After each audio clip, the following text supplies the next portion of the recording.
ভূমিকম্পের ঝুঁকি বিবেচনায় সমগ্র বাংলাদেশকে মোট ৩টি জোনে ভাগ করা হয়েছে।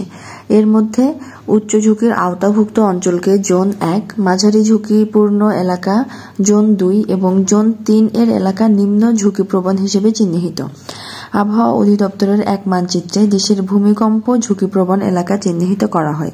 প্রকাশিত মানচিত্র অনুযায়ী দেশের উত্তর ও দক্ষিণ পূর্ব অঞ্চলের কয়েকটি জেলাকে জোন ১ এর আওতায় সর্বোচ্চ ঝুঁকিপ্রবণ হিসেবে চিহ্নিত করা হয়েছে।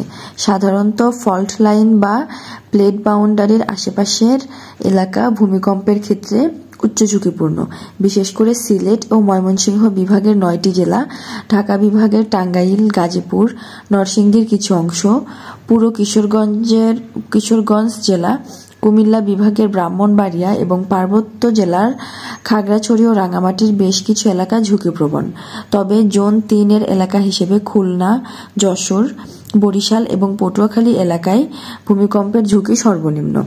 অনুযায়ী দেখা যায় ১৯৭৬ থেকে ২০১৫ সাল পর্যন্ত দেশে অন্তত ৫ দফা বেশ জোরালো ভূমিকম্প অনুভব হয়।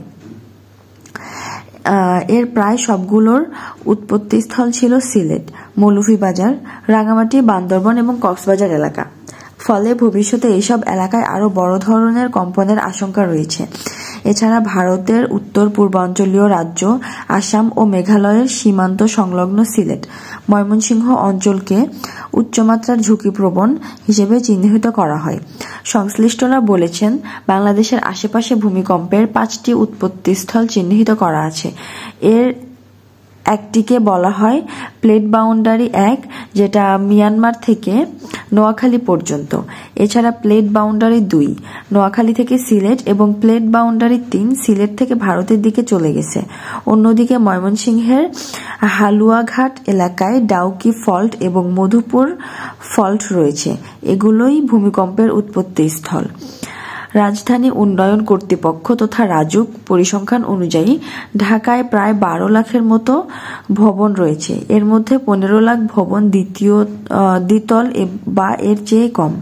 এগুলোর ক্ষেত্রে ক্ষয়ক্ষতির ঝুঁকি কম, কিন্তু ৪ থেকে ৩০ তলা পর্যন্ত বাকি ৬ লাখ ভবন উচ্চমুখী রয়েছে। ভূমিকম্পের সময় এগুলো ধসে পড়লে ব্যাপক প্রাণহানির আশঙ্কা রয়েছে। এজন্য সংস্কারের মাধ্যমে ঝুঁকিপূর্ণ ভবনগুলো ভূমিকম্প সহনশীল করে তোলার কথা বলা হয়েছে।